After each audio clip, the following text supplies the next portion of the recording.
அருமை சொந்தங்களே, உங்களுக்கு தெரியும் தமிழகத்தில் கடந்த 5 ஆண்டு காலம் ஆட்சி நாம் எல்லாம் பார்த்துட்டு நம்ம தாய்மார்கள் பெரிய அளவில் வந்திருக்கிறேன்.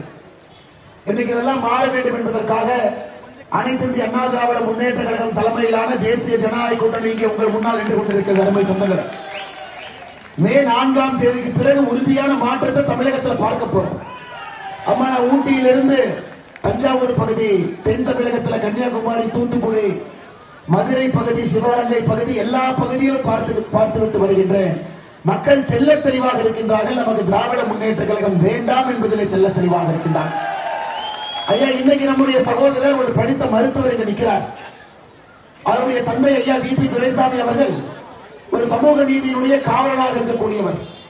ஒரு சாதாரண எளிய ஒரு குடும்பத்திலே பிறந்து சட்டமன்ற உறுப்பினராக, நாடாளுமன்ற உறுப்பினராக இருந்து தன்னுடைய குழந்தையெல்லாம் படிக்க வைத்து மறுபடியும் கிராமத்தை நோக்கி தன்னுடைய பையனை அனுப்பி அடுத்த தலைமுறை உங்களுடைய குழந்தைகள் வேகமாக வளர வேண்டும், நல்ல ஒரு தமிழகத்தில் வாழ வேண்டும் என்கின்ற ஒற்றை நோக்கத்தில் அவருக்கு இந்த சீட்டு கிடைக்கும் பொழுது நான் சகோதரர் பிரேம்குமார் அவர்கிட்ட கேட்டேன், சகோதரரே, ராசிபுரத்துக்கு போறீங்க, அந்த ஊரிலேயே நீங்கள் தங்க வேண்டி வரும், அங்கதான் நீங்க இருக்கணும். இந்த ஊரிலேயே நீங்க மருத்துவமனை கட்டணம், வருகின்ற காலத்தில் மக்களுக்கு இங்கதான் சிகிச்சை கொடுக்கணும். ஏன்னா மக்கள் கொடுக்கக்கூடிய ஒரு வாக்கும் நம்பிக்கையில கொடுக்கக்கூடிய வாக்கு. ஒரு பெரிய நம்பிக்கையை வைத்து அந்த பையன் நம்ம தலைவலியை மாத்துவான், தலையெழுத்து மாத்துவான், படிச்ச ஒரு பையன் ராசிபுரத்துக்கு வந்திருக்கிறான், நம்மோடு இருப்பான் என்கின்ற நம்பிக்கையில கொடுக்கக்கூடிய ஒரு வாக்குக்கும் நீங்கள் நம்பிக்கையோடு இருக்க வேண்டும் என்று நான் சொன்ன பொழுது பிரேம் அவர்கள் சொன்ன ஒரே ஒரு வார்த்தை, படித்தது, வளர்ந்தது, மருத்துவமனையில வேலை பார்க்கக்கூடிய எல்லாத்தையும் ஒரே நிமிஷத்துல உதறி துறந்து விட்டு ராசிபுரத்தில் வந்து உங்களோடு உங்களால் நின்று கொண்டிருக்கின்ற அருமை சொந்தங்கள். இதுதான் ஒரு படித்த ஒரு கிராமத்திலிருந்து, கடைக்கோடி ஒரு கிராமத்திலிருந்து மேலே வந்த ஒரு படித்த மனிதனுடைய பண்பு. நான் இவரோடு 5 ஆண்டு காலமாக அரசியல் கட்சியிலே பயணம் செய்து கொண்டிருக்கின்ற அருமை சொந்தங்களை, ஒரு விஷயத்தை நான் எழுதி கொடுத்துட்டு போயிடுறேன், எதையும் எதிர்பார்க்காம ஊட்டி மலையிலிருந்து தமிழகத்தினுடைய எல்லா பகுதிக்கும் இவர் அனுப்பிக்கிட்டே இருப்போம். ஏழை மக்களுக்கு மருத்துவ சேவை பண்ணுங்க. இவர் தமிழகத்தில் போகாத இடம் கிடையாது, எல்லா இடத்துக்கும் போங்க. எனக்கு தெரிந்து 700க்கும் மேற்பட்ட மருத்துவ முகாம்கள் கடந்த 2 ஆண்டுகள்ல மட்டுமே டாக்டர் பிரேம் அவர்கள் தமிழ்நாடு முழுவதுமே, கொல்லிமலை, ஊட்டி, கொடைக்கானல், எங்கே சென்றாலும் கூட தனியார் ஒரு இதில் இருக்கிறோம், மருத்துவராக இருக்கிறோம். இந்த காலகட்டத்தில் இப்படியும் ஒரு மருத்துவர் நம்மோடு இருக்கின்றார். அருமை சொந்தங்களே, ராசிபுரத்தினுடைய வளர்ச்சி அடுத்த கட்டம் செல்ல வேண்டும். எனக்கு தெரியும், இது அனைத்து இந்திய அண்ணா திராவிட முன்னேற்ற கழகத்தினுடைய கோட்டை என்பதை முழுமையாக நான் அறிந்து ஒரே ஒரு முறைதான் தப்பி திராவிட முன்னேற்ற கழகம் போன முறை இங்க வந்துட்டாங்க. தொடர்ந்து 2011, 2016 எல்லாம் இங்க அனைத்து இந்திய அண்ணா திராவிட முன்னேற்ற கழகமுடைய கோட்டையாக இருந்தது. இது பாட்டாளி மக்கள் கட்சியினுடைய கோட்டை என்பதையும் முழுமையாக நான் அறிந்திருக்கிறேன். அண்ணன் டாக்டர் அன்புமணி அவர்கள் என்னோடு பேசும்பொழுதெல்லாம் மருத்துவர் சொல்லுவாரு, பரமத்தி வேலூர், ராசிபுரத்தில் எப்படி நம்முடைய கட்சி வளர்ந்து கொண்டிருக்கிறது, எப்படி நம்முடைய தொண்டர்கள் இருக்கின்றார்கள், எந்த அளவுக்கு வேரோடு மண்ணோடு பாட்டாளிகள் இருக்கின்றார்கள். இன்னைக்கு ராசிபுரத்தில் தோளோடு தோல் நீங்கள் இருக்கும் பொழுது நமக்கு மிக தெளிவாக தெரிகிறது. அருமை சகோதரர் டாக்டர் பிரேம் அவர்களை நீங்கள் எல்லாம் ஒன்றாக இணைந்து ஒரு மாபெரும் வெற்றியை நோக்கி அழைத்து செல்ல போகின்றீர்கள். இன்னைக்கு அண்ணன் டிடி வீரன் நம்மோடு இருக்கின்றார்கள், அம்மா மக்கள் முன்னேற்ற கழகத்தினுடைய தலைவர்கள், தொண்டர்கள் நம்மோடு இருக்கின்றார்கள். தமிழ் மாநில காங்கிரஸ் நம்மோடு இருக்கிறது, ஐயா ஜி.கே. வாசன், ஐஜேகே ஐயா நம்மோடு இருக்கிறாங்க. நேற்று தான் பாரிவேந்தர் ஐயாவுடைய பிரச்சாரத்தை முடிச்சுட்டு வந்தாங்க. நம்முடைய கூட்டணி என்பதுங்க, எதற்கு தலைவருடைய பேரை சொல்றேன்னா, இந்த பிரேம் அவர்களை சும்மா நாம் அனுப்பலீங்க. மோடி ஐயாவுடைய தூதுவராக இங்கே வந்திருக்கின்றார். மாண்புமிகு தமிழகத்தினுடைய வருகின்ற இதே 4க்கு பிறகு முதலமைச்சராக வரக்கூடிய அண்ணன் எடப்பாடி பழனிசாமி அவருடைய தூதுவராக வந்திருக்கின்றார். அண்ணன் டாக்டர் அன்புமணி ராமதாஸ் அவருடைய தூதுவராக வந்திருக்கின்றார். அண்ணன் டிடிவி தினகரன் அவருடைய தூதுவராக வந்திருக்கின்றார். எதற்கு இதை பயன்படுத்துறாங்க, ஜனநாயகத்தில் எல்லா தலைவர்களும் சேர்ந்து அவர் அனுப்பியிருக்கிறார். ஆனா திராவிட முன்னேற்ற கழகத்தினுடைய இன்றைய சட்டமன்ற உறுப்பினர் வேட்பாளராக இருக்கக்கூடிய மணிவேந்தர் அவர்கள் யாருனாங்க, ஒரு கோபாலபுரம் கொத்தடிமை குடும்பத்துடைய தூதுவராக வந்திருக்கிறார்.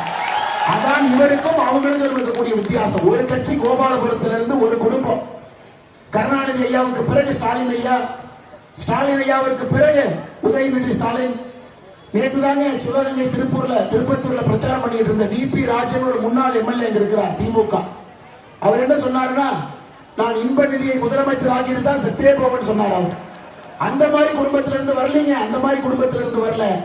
ஜனநாயகத்தில் இத்தனை கட்சிகள் சேர்ந்து இந்த முறை இந்தந்த கட்சி இந்தந்த தொகுதியிலே போட்டியிட வேண்டும் என்று சொல்லி ஒரு கட்சிக்கு வாய்ப்பு இல்லாமல் இருந்தாலும் கூட பெரிய மனதோடு அந்த கட்சியும் ஏற்றுக்கொண்டு, குறிப்பாக இங்கு அனைத்து அண்ணா திராவிட முன்னேற்ற கழகம் பாரதிய ஜனதா கட்சி வேட்பாளருக்காக தோளோடு தோள் கொடுத்து பாட்டாளி மக்கள் கட்சிக்கு இருந்து கொண்டிருக்கின்றார். அதனாலதாங்க நான் திரும்ப திரும்ப சொல்றேன், இது உண்மையான ஜனநாயகம், இது ஒரு உண்மையான ஜனநாயகம். பாரதிய ஜனதா கட்சியுடைய ஆற்றல் மிகுந்த தொண்டர்கள் தலைவர்களை பத்தி நான் சொல்லவே போறதில்லை. காரணம், எதையும் எதிர்பார்க்காம அவங்க பாட்டுக்கு வேலை செஞ்சுக்கிட்டே இருப்பாங்க. சீட் இருக்கு, சீட் இல்ல, நம்ம வேலையை செஞ்சுக்கிட்டே இருப்போம். எனக்கு இத்தனை மனிதர்கள் ஒன்றாக இணைந்து ஒரே கட்டத்தில் நின்று கொண்டிருக்கின்றோம். அருமை சொந்தங்களே, அப்படிப்பட்ட ஒரு வேட்பாளர் உங்கள் முன்னால் இருக்கின்றார். ஐயா, இந்த வேட்பாளர் நம்ம ஜெயிக்க வைக்கணும், ராசிபுரத்தினுடைய தலையெழுத்தை மாற்றணும், அடுத்த தலைமுறை வறுமையினுடைய கோலப்பிடியிலே மாற்றக்கூடாது என்பதற்காக நீங்க நம்முடைய டாக்டர் பிரேம்குமார் அவர்களுக்கு நம்முடைய தேசிய ஜனநாயக கூட்டணியுடைய ராசிபுரத்தினுடைய வெற்றி சின்னமான தாமரை சின்னத்தில் நீங்கள் வாக்களிக்க வேண்டும் என்று அன்போடு கேட்டுக் கொள்கின்றேன். அருமை சொந்தங்களே, தாமரை சின்னத்தை பொறுத்தவரை இங்கே ராசிபுரத்தில் தாமரை என்பது ரெட்டலையோடு இருக்குதுங்க, சைக்கிளோடு இருக்குது, குக்கரோடு இருக்குது, மாம்பழத்தோடு இருக்கு. ஆனா சின்னம் இந்த முறை எல்லோருக்கும் சேர்த்து தாமரை நின்று கொண்டிருக்கிறது. தாய்மார்களே, மறுபடியும் உங்களிடம் அன்போடு கேட்டுக்கொள்கின்றேன், ஒரு நல்ல வேட்பாளரை நீங்கள் தவறவிடக் கூடாது என்கின்ற அன்பான வேண்டுகோளை வைக்கிறேன். ஐயா, இன்னைக்கு ராசிபுரம் எப்படி இருக்குன்னு பாருங்க. மெயின் ரோட்ல இருந்து உள்ள வரணும்னா கூட 10 மணிக்கு மேல பஸ் கிடையாதுங்க ராசிபுரத்துக்கு. நான் ஏன் திரும்ப திரும்ப சொல்றாங்க, ஐயா இதே ஊர்ல 2 ஆண்டு காலம் நான் என்னுடைய பள்ளி கல்வியை இங்கே படித்திருக்கிற காரணத்தினால நான் சொல்றேன். ஐயா, என்னுடைய 11வது 12வது இங்கதாங்க ஐயா படிச்சேன். ஆண்டலூர் கேட்ல இறங்கணும், அங்கிருந்து ஒரு டவுன் பஸ் பிடிக்கணும், அப்படித்தான் ராசிபுரத்துக்கு வரணும். அப்படித்தான் நான் இங்க 11வது 12வது ராசிபுரத்தில் நான் படிச்சிருக்கிறேன். ஐயா, இந்த ஊருடைய கஷ்டத்தை முழுமையாக நான் உணர்ந்திருக்கக்கூடிய ஒரு மனிதன். அதான் எனக்கு ஒரு பெரிய அதிர்ச்சி. ராசிபுரத்தினுடைய பேருந்து நிலையத்தை கொண்டு போய் 8 கிலோமீட்டர் தள்ளி கட்டி வச்சிருக்காங்க. ஊருக்கு பஸ் வருவதே குறைவு, அதுவும் 10 மணிக்கு மேல பஸ்ஸே வராது. தாய்மார்களை 8 கிலோமீட்டர் தள்ளி கொண்டே பஸ் ஸ்டாண்டை கட்டினீங்கன்னா எப்படி இந்த ஊருடைய வளர்ச்சி இருக்கும்? அருமை சொந்தங்களே, அப்பதான் கொஞ்சம் யோசிச்சு பார்த்தேன். திமுக காரணம் திருட்டு ஒன்னா பிறந்தது, ஏதோ இருக்கிறேன்னு சொல்லிட்டு கொஞ்சம் யோசிச்சு பார்த்தேன். அப்பதான் தெரிஞ்சது எவ்வளவு பெரிய பிராடு பாருங்க. ஒரு படையப்பா ரியல் எஸ்டேட் நிறுவனம், ஒரு நிறுவனம் அண்ணன் KN நேரு அவர்களோடு சம்பந்தம் பண்ணியிருக்கிறாங்க, குடும்பத்தினுடைய உறவு. இந்த படையப்பா ரியல் எஸ்டேட் நிறுவனம் அங்க நிலத்தை வாங்குறாங்க. அதுல 7-8 ஏக்கரை தான செட்டில்மெண்டா ராசிபுரம் நகராட்சிக்கு எழுதி கொடுக்குறாங்க. தான செட்டில்மெண்ட். ஐயா, நீங்க யோசிச்சு பாருங்க, திமுக ஒரு பைசா இலவசமா யாருக்காச்சும் கொடுத்து நீங்க பாத்துருக்கீங்களா? நான் பார்த்ததில்ல, நீங்க பார்த்திருக்கிறீங்களா? தான செட்டில்மெண்டாக 8 ஏக்கர் எழுதி கொடுத்து ராசிபுரத்தினுடைய நகராட்சி இங்க இருக்கக்கூடிய பஸ் ஸ்டாண்ட் அங்க கொண்டே வைக்கிறாங்க. இன்னும் நீங்க உள்ள போயிட்டே இருந்தீங்கன்னா திராவிட முன்னேற்ற கழகத்தினுடைய பெரும்புள்ளிகளுக்கெல்லாம் நேரடியாக தொடர்பு இருக்கக்கூடியது. இத நீங்க ஆச்சரியம் பாருங்க. ராசிபுரத்தில் இருக்கக்கூடிய எல்லா கட்சியும், ராசிபுரத்தினுடைய காங்கிரஸ் கட்சி, ராசிபுரத்தினுடைய மதிமுக, மக்கள் நீதி மையம், தேமுதிக எல்லாரும் சேர்ந்து சொல்றாங்க இந்த பஸ் ஸ்டாண்டை மாத்தாதீங்க. ஆனா திராவிட முன்னேற்ற கழகத்துக்கு அண்ணன் KN நேரு அவர்கள் ஆரம்பித்து கீழே இருக்கக்கூடிய ஒன்றிய தலைவர் வரை கமிஷன் வேண்டும் என்கின்ற ஒற்றை காரணத்திற்காக பேருந்து நிலையத்தை 8 கிலோமீட்டர் தள்ளி மாற்றி வச்சிருக்கிறார். சகோதர சகோதரிகள், எதற்காக இதை சொல்லுகிறேன் என்றால் நீங்கள் இதை புரிந்து கொள்ள வேண்டும் என்பதற்காக சொல்லுகின்றேன். இந்த அரசியல் என்பது சாதாரண அரசியல் இல்லைங்க. கோபாலபுரத்தில் ஆரம்பிக்கக்கூடிய ஊழல் என்பது ராசிபுரத்தினுடைய பஸ் ஸ்டாண்ட் வரைக்கும் இந்த ஊழல் வருதுங்கம்மா. இடையில இங்கே நிக்கிறது. இந்த ஆட்சி மாறினால் மட்டும்தான் நமக்கு ஒரு விமோசனம் கிடைக்கும். தாய்மார்களே, நீங்கள் எல்லாம் இன்று சுட்டரிக்கின்ற வெயிலை பொருட்படுத்தாம எதற்கு நிக்கிறீங்க? இந்த ஆட்சி மாற்றத்திற்கு நாங்களும் நிற்போம் என்று நமக்கு தெரியும். இந்த பகுதி நாமக்கல்ல இருந்து இந்த பக்கம் இல்லாம நம்முடைய கைத்தறி தொழிலாளர்கள் நிறைய இருக்கக்கூடிய பகுதி, வறுமையில் நிறைய பேர் இருக்கிறாங்க. அதை பயன்படுத்தி என்ன பண்ணிருக்காங்க பாருங்க. திராவிட முன்னேற்ற கழகத்தினுடைய சில நண்பர்கள், திராவிட ஆனந்த் இந்த பகுதியில் இருக்கிறாரு. கிட்னி திருட ஒரு ஆளை பிடிக்கிறது அவர் வேலை. இங்கிருந்து அங்கே கூட்டிட்டு போறாரு, எங்க கூட்டிட்டு போறாங்க, மனசனூர் MLA கதிரவண்ட கூட்டிட்டு போறாரு. அவங்க மருத்துவமனையில இந்த கிட்னி எடுத்து இன்னொருத்தர் கொடுக்குறாங்க. கிட்டத்தட்ட 250 கிட்னியை மட்டுமே நாமக்கல் மாவட்டத்துக்குள்ள மட்டுமே திராவிட முன்னேற்ற கழகத்தினுடைய ஒரு MLAவும் இந்த பகுதியுடைய திமுக நிர்வாகி திராவிட ஆனந்த் 2 பேரும் சேர்ந்து 250 கிட்னியை தந்திருக்காங்க. ஐயா, இது பேரு திராவிட மாடல் அரசு இல்ல, கிட்னியை திருடுற அரசு தான் சரியா இருக்கும். கிட்னியை திருடுகின்ற அரசு என்கின்ற பெயரை தான் இந்த அரசுக்கு நீங்க வைக்கணும். ஐயா, நான் உங்களுக்கு உறுதியா சொல்றேன், நாம் மே 4க்கு பிறகு அனைத்து இந்திய அண்ணா திராவிட முன்னேற்ற கழகம் தலைமையிலான தேசிய ஜனநாயக கூட்டணி நாம் ஆட்சி கட்டளை அமரும் பொழுது இந்த கிட்னி திருடன் எல்லாம் உள்ள போவாங்க. நம்முடைய அமைச்சர் மா சுப்பிரமணியம் அவர்கள் இதெல்லாம் பார்க்க வேண்டிய அமைச்சர் ஐயா என்ன சொல்றாருன்னா, இதன் பேர் தயவு செஞ்சு கிட்னி திருட்டுன்னு சொல்லாதீங்க, கிட்னி முறைகேடுன்னு சொல்லுங்க. ஐயா மா சுப்பிரமணியம் ஐயா, உங்க கிட்னி திருடுனா சும்மா இருப்பீங்களா? உங்கள்கிட்ட 2 கிட்னி இருக்கனால உங்க கிட்னி உருவனா சும்மா இருப்பீங்களா? அருமை சொந்தங்களே, எந்த அளவுக்கு ஃப்ராட் என்பது எல்லா இடத்திலும் கலந்திருக்கிறது என்பதை ராசிபுரத்தினுடைய பொதுமக்கள் நீங்கள் உணர்ந்து கொள்ள வேண்டும். இதுவும் இந்த பகுதிக்கு நேரடி சம்பந்தம் இருக்கிறது. அருமை சொந்தங்கள், உலகத்தில் இல்லாத ஒரு அநியாயம் ராசிபுரம். ஐயா, ராசிபுரம் நகராட்சியில கொஞ்ச நாளா நீங்க பார்த்திருப்பீங்க, இந்த கரண்ட் கம்பத்துல லைட் எரியாம இருக்கு. யாராவது கவனிச்சீங்களா?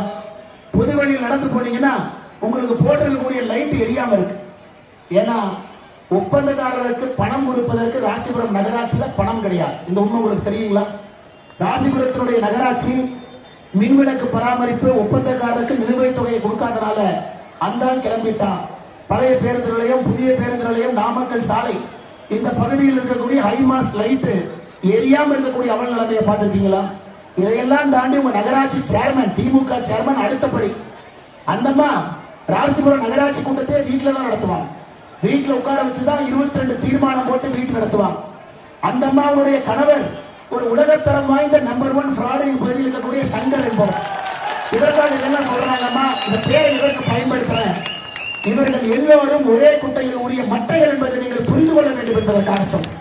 அது திராவிட ஆனந்த் ஆரம்பித்து, சங்கர் ஆரம்பித்து, கவிதா சங்கர் வரைக்கும் எல்லாத்தையும் கூட்டிட்டு வந்தீங்கன்னா இவர்கள் எல்லாம் ஒரே குட்டையில் உரிய மட்டைகள். இதில் நீங்க யாரை நம்ப போறீங்க? யாரையம்மா நம்ப போறீங்க? இதெல்லாம் தாண்டி இல்ல போன முறை அமைச்சரா வந்தாரு அவரை நம்பலானா? இது எல்லாத்திலும் கூட நேரடி உடந்தையாக இருக்கக்கூடிய ஒரு மனிதர் யாருன்னா மதிவேந்தன். உங்களுடைய சட்டமன்ற உறுப்பினராக இருந்து அமைச்சரா இருக்கிறார். அவருக்கு ஒன்னே ஒண்ணு நல்லா என்ன பார்ப்பனா, ஸ்டாலின் ஐயா மாதிரி நல்ல விக்கி வாங்கி வச்சிருக்கிறார். 2 பேர் நல்ல விக்கி வாங்கி வச்சிருக்காரு. அதை தவிர இந்த தொகுதி மக்களுக்கு எந்த விதமான ஒரு வளர்ச்சி பணியை நான் பார்க்கவே இல்லை. அருமை சொந்தங்கள், ராசிபுரத்தை பொறுத்தவரை தாய்மார்கள் நீங்க நிக்கிறீங்க. 100 நாள் வேலைவாய்ப்பு திட்டத்தினுடைய பயனாளிகள் நீங்க நிக்கிறீங்க. அருமை சொந்தங்களே, நம்மையும் சொல்லக்கூடிய பொய் குற்றச்சாட்டு என்ன? பாரதிய ஜனதா கட்சி வந்துருச்சுன்னா, பாரதிய ஜனதா கட்சி வந்துருச்சுன்னா, பாரதிய ஜனதா கட்சி வந்துருச்சுன்னா வந்தா என்னங்க ஆகும்? திராவிட முன்னேற்ற கழகத்தினுடைய தலைவர் பேரு ஐயோ பிஜேபி வந்துடும். வந்தா என்ன? குடும்பாட்சி போகும். பிஜேபி வந்தா என்ன? ஊழல் போகும். பிஜேபி வந்தா என்ன? புலால் சிறையில் ஒரு பிளாக் கட்டி 13 திமுக அமைச்சர்கள் உள்ள கொண்டு வைப்போம். இதனால என்ன ஆகுதுன்னா, அனைத்து இந்திய அண்ணா திராவிட முன்னேற்ற கழகத்தையும் வம்பெடுத்துட்டு இருக்கிறாங்க. ஐயோ பிஜேபி உள்ள வந்துடும், பிஜேபி வர்றதுக்கு அதிமுக முகமூடியா போட்டு வர்றாங்க. ஐயா, நாங்கள் நேரடியாக வருகின்றோம், நேரடியா பேசுறோம். தமிழகத்தில் அனைத்து இந்திய அண்ணா திராவிட முன்னேற்ற கழகம், பாரதிய ஜனதா கட்சியும் நம்முடைய கூட்டணி கட்சியும் ஒற்றை கருத்தில் ஏன் இருக்கின்றோம்? டாக்டர் அன்புமணி ராமதாஸ் என்ன சொல்றாரு? எனக்கு 3 பெண் குழந்தை இருக்கிறாங்க. என்னுடைய பெண் குழந்தையின் மீது ஆணையாக சொல்லுகின்றேன், தமிழகத்துல சட்டம் ஒழுங்கு சரியில்லை, ஒரு மாற்றம் வேண்டும் என்று டாக்டர் அன்புமணி சொல்றார். எதுக்கு நீங்க சொல்றாரு? தாய்மார்களை நாம் புரிந்து கொள்ள வேண்டும். இன்னைக்கு 100 நாள் வேலைவாய்ப்பு திட்டத்துல இந்தியாவில் அதிகப்படியான நிதி நாம் கொடுத்திருப்பது தமிழகத்திற்கு 46,000 கோடி. இந்தியாவில் எந்த ஒரு மாநிலத்திற்கும் 5 ஆண்டுகள 46,000 கோடி நம்ம கொடுக்கலீங்க. நாம் ஆளுகின்ற பீகார் மாநிலம் தமிழகத்தை விட அதிக மக்கள் தொகை இருக்கக்கூடிய மாநிலத்திற்கு நாம் கொடுத்திருப்பது 32,000 கோடி. ஐயா, 2014 இதே கதை. பிஜேபி வந்தா 100 நாள் வேலைவாய்ப்பு நிறுத்திடுவாங்க ஐயா. 2016 இதே கதை இல்லை, 2019 இதே கதை இல்லை, 2021 இதே கதை இல்லை, 2024 தேர்தல் இதே கதை. அம்மா 12 ஆண்டுகளாக 100 நாள் வேலைவாய்ப்பு திட்டத்தை அடுத்த கட்டம் எடுத்துச் சென்றிருக்கின்றோம். இன்னைக்கு நம்முடைய பாரத பிரதமர் நரேந்திர மோடி அவர்கள் இந்த 100 நாள் வேலைவாய்ப்பு திட்டத்தை 125 நாளாக அருமை சகோதரிகளே, 100 நாள் வேலைவாய்ப்பு திட்டத்தை 125 நாட்களாக பாரத பிரதமர் நரேந்திர மோடி ஒழித்திருக்கிறார். இன்னைக்கு அடுத்த பிரச்சனை, ஏப்ரல் 16ஆம் தேதி பாராளுமன்றத்திலேங்க நம்முடைய சகோதரிகளுக்கான இடஒதுக்கீடு மசோதா வரப்போகுது. நம்மை பொறுத்தவரை ராசிபுரத்திலிருந்து உள்ளூர் கிராமத்திலிருந்து நம்முடைய சகோதரிகள் தாய்மார்கள் பாராளுமன்றத்திற்கு நீங்கள் உறுப்பினராக போக வேண்டும் என்பது நம்முடைய ஆசை. பெண்கள் போகணும், தாய்மார்கள் நிறைய போகணும். 2029 லோக்சபா தேர்தலிலேயே 1/3 எம்பி தாய்மார்களாக இருக்க வேண்டும் என்பதற்காக சட்டத்தை கொண்டு வரோம். அதை ஸ்டாலின் ஐயா விரோதிக்கிறார். அது வரக்கூடாது. ஏன்னா வந்தா கனிமொழி காணாம போயிடுவாங்க, குடும்பாட்சி ஓடிடுவாங்க. வந்தாங்கன்னா தென் சென்னையில தமிழச்சி தங்கப்பாண்டியன் காணாம போயிடுவாங்க, ஏன்னா குடும்பாட்சி. அது வந்துச்சுன்னா கீதா ஜீவன் காணாம போயிடுவாங்க, குடும்பாட்சி. ஒரு குடும்பத்தில் இருக்கக்கூடிய பெண்களை மட்டும் கொண்டு வந்து அரசியல் செய்துவிட்டு பெண்ணுக்கு முன்னுரிமை கொடுத்தேன். நீங்க கனிமொழிக்கு அரசியல கொடுத்திருக்கிறது முன்னுரிமை இல்லைங்க. ராசிபுரத்துல ஒரு வறுமையான குடும்பத்தில் இருக்கக்கூடிய சகோதரியை கொண்டு வந்து அரசியல் நிறுத்தி நீங்க ஜெயிக்க வைங்க, அதுக்கு மேல நான் ஒத்துக்கிறேன். ஒரே குடும்பத்தில் இருக்கக்கூடிய 4 பெண்களை கொண்டு வந்து ஜெயிக்க வச்சுட்டு அரசியல் பிரதிநிதித்துவம். அருமை சொந்தங்களை, நீங்கள் எல்லோரும் இந்த ஏப்ரல் 16ஆம் தேதி மத்திய அரசு கொண்டு வரக்கூடிய இந்த அற்புதமான இந்த சட்டத்தை ஆதரிக்கணும். தமிழ்நாட்டிலிருந்து உங்களுடைய குழந்தைகள் மகளிர்கள் வருகின்ற காலத்துல இங்கிருந்து பாராளுமன்ற உறுப்பினர்களாக சட்டமன்ற உறுப்பினராக போகணும். நம்ம எந்த சீட்டையும் குறைக்கல, சீட்டை ஏத்துறோம்.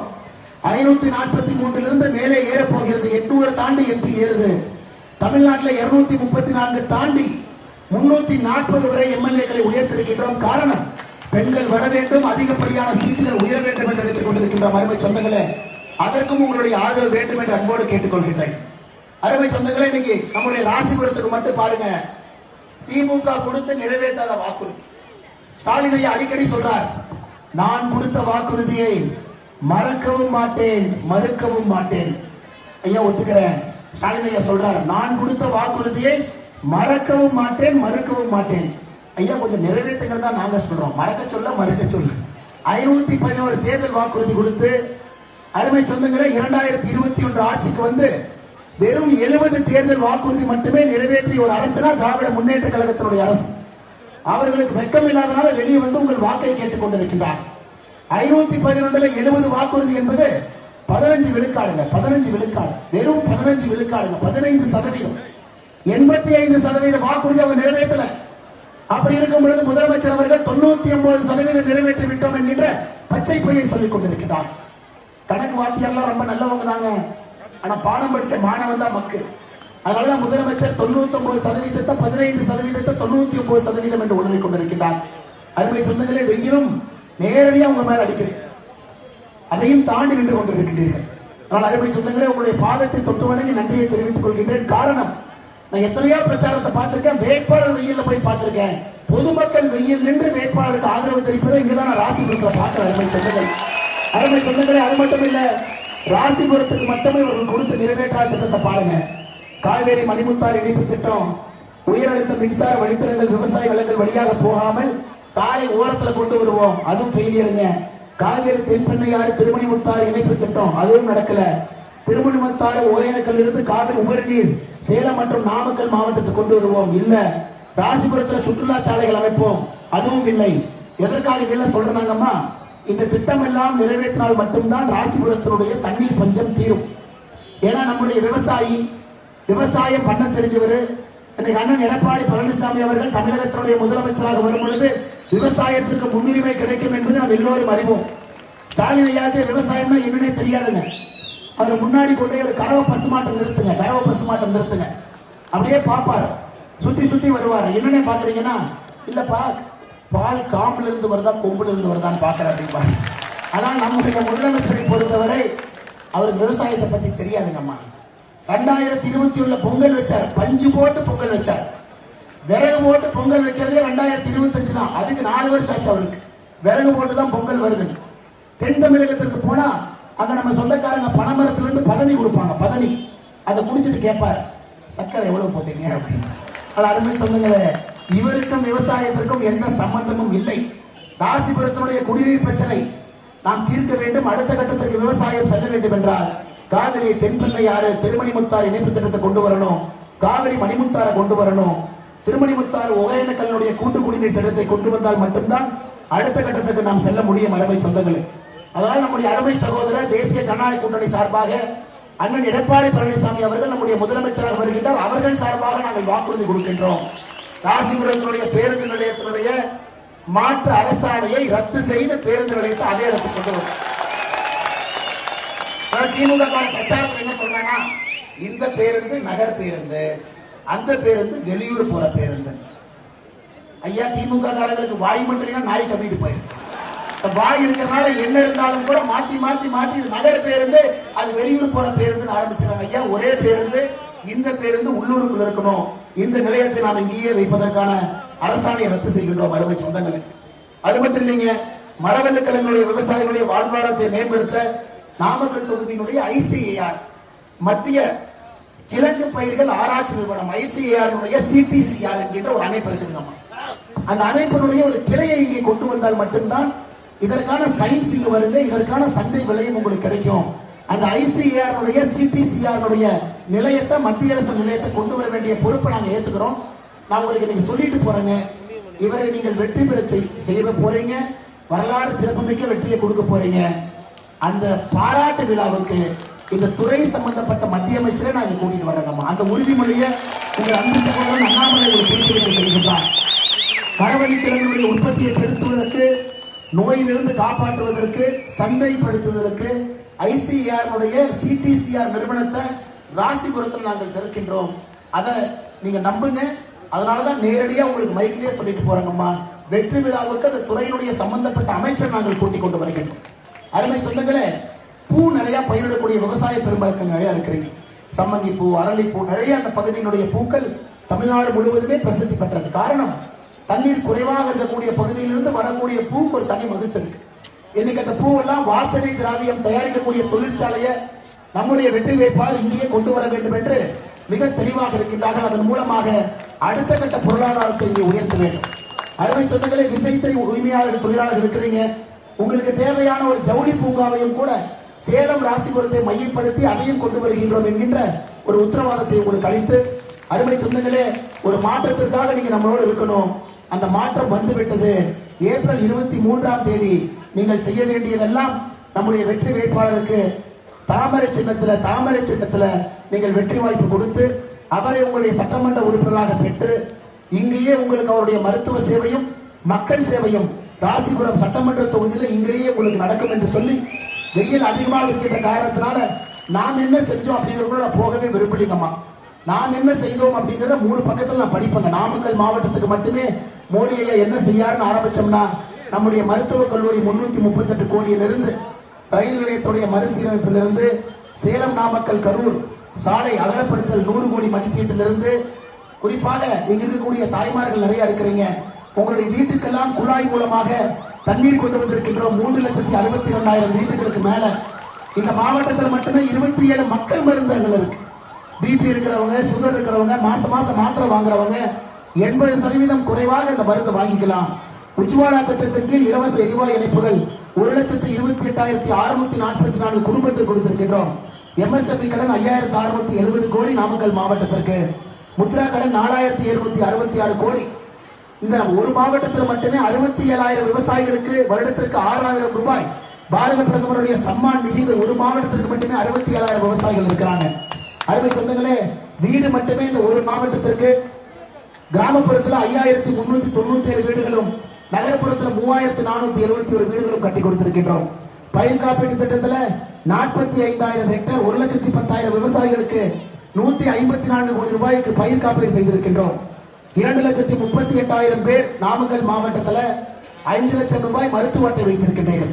அருமை சொந்தங்களே, வெயில் அதிகமாக இருக்கிற காரணத்தினால இன்னும் சாதனை பட்டியலை படிக்க விரும்புறீங்கம்மா. உங்களுக்கு தெரியும், மோடி அவர்கள் தமிழ்நாட்டினுடைய வளர்ச்சிக்காக, நாமக்கலுடைய வளர்ச்சிக்காக, ராசிபுரத்தினுடைய வளர்ச்சிக்காக உங்களோடு இருக்கின்றார். ஸ்டாலின் ஐயா கோபாலபுரம் குடும்பத்தினுடைய வளர்ச்சிக்காக, உதயநிதி ஸ்டாலினுடைய வளர்ச்சிக்காக, இன்பநிதியினுடைய வளர்ச்சிக்காக இருக்கிறாங்க. இது மட்டும்தாங்க அடிப்படை வித்தியாசம். ஆனால் நம்முடைய எல்லா கூட்டணி கட்சியினுடைய அன்பு தொண்டர்கள், பாரதிய ஜனதா கட்சியினுடைய தலைவர்கள், தொண்டர்கள், அனைத்திந்திய அண்ணா திராவிட முன்னேற்ற கழகத்தினுடைய தலைவர்கள், தொண்டர்கள் மிக ஒற்றுமையாக, பாட்டாளி மக்கள் கட்சியினுடைய தலைவர்கள், தொண்டர்கள், அம்மா மக்கள் முன்னேற்ற கழகத்தினுடைய தலைவர்கள், தொண்டர்கள், ஐஜேகே, தென்னிந்திய ஃபார்வர்ட் பிளாக், அண்ணன் ஜான் பாண்டியன் அவருடைய தமிழக மக்கள் முன்னேற்ற கழகம், தமிழ் மாநில காங்கிரஸ் ஐயா ஜி.கே. வாசன் அவருடைய தலைவர்கள், தொண்டர்கள் ஒன்றாக இணைந்து அடுத்த 10 நாளுங்க நம்ம தலையெழுத்த அடுத்த 10 நாள்ல தீர்மானிக்க போறோம். அடுத்த 10 நாள் நீங்கள் கடுமையாக இவருக்கு வேலை செய்யுங்கள். அடுத்த 5 ஆண்டு காலம் இவர் உங்களுக்கு வேலை செய்வார். அதுதான் ஜனநாயகத்தினுடைய வெற்றிக்கான அறிகுறி. எல்லா வீட்டுக்கு போவோம், எல்லா தாய்மார்களை பார்ப்போம், எல்லா பெரியோர்களை பார்ப்போம். ஒரு வாக்கையும் சிந்தாம சிதறாம தாமரைக்கு கொண்டு வந்து அருமை சகோதரர் எஸ் டி பிரேம்குமார் அவர்களை ஒரு சரித்திரம் காணாத ஒரு வெற்றியை ராசிபுரத்திலிருந்து நீங்கள் கொடுத்து அனுப்ப வேண்டும் என்று அன்போடு கேட்டுக்கொண்டு, என்னோடு மேடையில் நம்முடைய ஆற்றல் மிகுந்த தலைவர்கள் நின்று கொண்டிருக்கின்றார். நான் ஏற்கனவே சொன்னது போல ஐயா வி.பி. துரைசாமி அவர்கள் சாதாரண ஒரு மனிதர் இல்ல. நம்முடைய சட்டமன்றத்தில் டெபுட்டி ஸ்பீக்கராக பணியாற்றியவர், அதாவது சபாநாயகர், துணை சபாநாயகர் இருந்தவர், பாராளுமன்றத்திற்கு போயிருக்கக்கூடிய மனிதர், சட்டமன்றத்திற்கு போயிருக்கக்கூடிய மனிதர், திராவிட அரசியலில் கோலோச்சிய ஒரு மனிதர். அந்த மனிதனுக்கு அரசியலை பற்றி தெரியும், ஏழையினுடைய வழி என்பதை பற்றி தெரியும். எனக்கு இன்னும் தெரியும், அவர் முதலாக சட்டமன்ற உறுப்பினர் ஆன பொழுது அவங்க வீட்டில் அவங்க அம்மா உட்கார்ந்து இருக்கிறாங்க. எனக்கு அந்த கதையை சொன்னாங்க. காவல்துறை நண்பர்கள் எல்லாம் எம்எல்ஏ வீட்டுக்கு வர்றாங்க. அவங்க அம்மா இவரை கூப்பிட்டு, என்ன தம்பி ஏதாவது தப்புகிற பண்ணிட்டியா, வீட்டுக்கு போலீஸ் வந்திருக்கு. அந்த அளவுக்கு ஒரு வறுமையான குடும்பத்துல வீட்டுக்கு போலீஸ் வந்தாவே பையன் ஏதோ தப்பு பண்ணிட்டான்னு நினைக்கக்கூடிய ஒரு குடும்பத்துல சட்டமன்ற உறுப்பினராக பொறுப்பேற்று முதல் நாள் கிராமத்துக்கு போறதுக்கு முன்னாடி போலீஸ் வந்ததுக்கே அவங்க அம்மா பயந்துட்டாங்க. அப்படிப்பட்ட குடும்பத்திலிருந்து ஒரு ஏணிப்படியில ஒரு படியாக ஏறி வந்து இன்னைக்கு நம்முடைய வழித்தோன்றல் அருமை சகோதரர் டாக்டர் பிரேம்குமார் அவர்கள் முன்னால் நின்று கொண்டிருக்கின்றார். இவருக்கு நீங்கள் சரித்திர வெற்றியை கொடுக்க வேண்டும் என்று சொல்லி எல்லா நல்ல உள்ளங்களுக்கும் நன்றி தெரிவித்து என்னுடைய உரையை முடித்துக் கொள்கிறேன். நம்முடைய தலைவர்கள் நன்றி சொல்ல வேண்டிய நேரம். மாவட்டத்தினுடைய தலைவர் நாமக்கல் கிழக்கு அருமை சகோதரர் கே பி சரவணன் அவர்கள், நாமக்கல் மேற்கு அருமை சகோதரர் ராஜேஷ் அவர்கள், இந்த பகுதியினுடைய அனைத்து இந்திய அண்ணா திராவிட முன்னேற்ற கழகத்துடைய இந்த பகுதியினுடைய ஒன்றிய செயலாளர் அருமை சகோதரர் பாலசுப்ரமணியம் அவர்கள், நம்முடைய கூட்டணி கட்சியினுடைய எல்லா தலைவர்களும் இருக்கிறாங்க. மிக முக்கியமாக அனைத்து இந்திய அண்ணா திராவிட முன்னேற்ற கழகத்தினுடைய இந்த பகுதியினுடைய மாவட்ட செயலாளர் அருமை சகோதரர் அண்ணன் தங்கமணி அவர்கள் அடுத்து அங்க பிரச்சாரத்தில் இருக்கிறாங்க. தங்கமணி அவர்களுடைய சிறப்பு நன்றிகளை தெரிவித்து இங்க இருக்கக்கூடிய அனைத்து இந்திய அண்ணா திராவிட முன்னேற்ற கழகத்துடைய ராசிபுரம் ஒன்றிய செயலாளர் வேம்பு சேகர் அவர்களுக்கு, அதிமுக வெண்ணத்தூர் கிழக்கு ஒன்றிய செயலாளர் தாமோதரன் அவர்களுக்கு, மேற்கொன்றிய செயலாளர் ராஜா அவர்களுக்கு, அனைத்து இந்திய அண்ணா திராவிட முன்னேற்ற கழகத்தோடு நாமரிப்பேட்டை கிழக்கு ஒன்றிய செயலாளர் பொன்னுசாமி அவர்களுக்கு, மேற்கொன்றிய செயலாளர் சரவணன் அவர்களுக்கு, அனைத்து இந்திய அண்ணா திராவிட முன்னேற்ற கழகத்தினுடைய எல்லா தொண்டர்களுக்கும், பாட்டாளி மக்கள் கட்சியின் மாவட்ட செயலாளர் அண்ணன் பொன்னுசாமி அவர்களுக்கு, அம்மா மக்கள் முன்னேற்ற கழகத்தினுடைய மாவட்ட செயலாளர் பழனிவேல் அவர்களுக்கு, ஐஜேகேனுடைய மாநில அமைப்பு செயலாளர் முத்துராஜ் அவர்களுக்கு, மாவட்ட தலைவர் கண்ணன் சபாபதி அவர்களுக்கு, தமிழக மக்கள் முன்னேற்ற கழகத்தினுடைய மாவட்ட செயலாளர் செந்தில் அவர்களுக்கு, நம்முடைய ஆற்று மிகுந்த பாரதிய ஜனதா கட்சியினுடைய இந்த பகுதியினுடைய எல்லா தலைவர்களுக்கும் நன்றி செலுத்த வேண்டிய நேரம். இந்த பகுதியினுடைய பொறுப்பாளர் வெங்கடேசன் அவர்கள், சுற்றுப்புறல் சொல்லுப்பினுடைய மாநில தலைவர் கோபிநாத் அவர்கள், செயற்குழு உறுப்பினர் பாலமுருகன் அவர்கள், ராசிபுரம் சட்டமன்ற பொறுப்பாளர் முத்துக்குமார் அவர்கள், அரமையன் சேதுராமர் அவர்கள், தமிழரசு அவர்கள், அக்கா சித்ரா அவர்கள், இளங்கோ அவர்கள், அருள் அவர்கள், சுகன்யா அவர்கள், அருமை சகோதரர் லோகேந்திரன் அவர்கள், வேல்முருகன் அவர்கள், ராஜேந்திரன் அவர்கள், கண்ணன் அவர்கள், முத்துசாமி அவர்கள், எல்லோருக்கும் இந்த நேரத்தில் என்னுடைய நெஞ்சார்ந்த வாழ்த்துக்களை வணக்கங்களை தெரிவித்து, அருமை சொந்தங்களே, மறந்தும் இருந்து விடாதீர்கள், இருந்தும் மறந்து விடாதீர்கள். நம் முன்னால் ஒரு அற்புதமான வாய்ப்பு கண் முன்னால் இருக்கிறது. நம்ம அன்பு சகோதரரை தேர்ந்தெடுத்து சட்டமன்ற உறுப்பினராக நீங்கள் அனுப்பி வைக்க வேண்டும் என்று தாழ்மையோடு கேட்டுக்கொண்டு, நாங்கள் கொடுத்த எல்லா உத்தரவாதத்தையும் கூட நிறைவேற்ற போறோம். காரணம், உங்களுடைய பிள்ளைகள் தான். நாங்கள் எங்கேயுமே மேல இருந்தெல்லாம் பறந்து வரலைங்க. சாதாரண விவசாய குடும்பத்திலிருந்து பிறந்து இன்னைக்கும் அப்படியே தான் இருக்கிறோம். உங்கள்கிட்ட பேசுறதுக்காக இந்த மேடையின் மீது நிற்கிறோம். அடுத்தடுத்து போனால் மறுபடியும் கீழே இறங்கி கீழே வந்துடும்.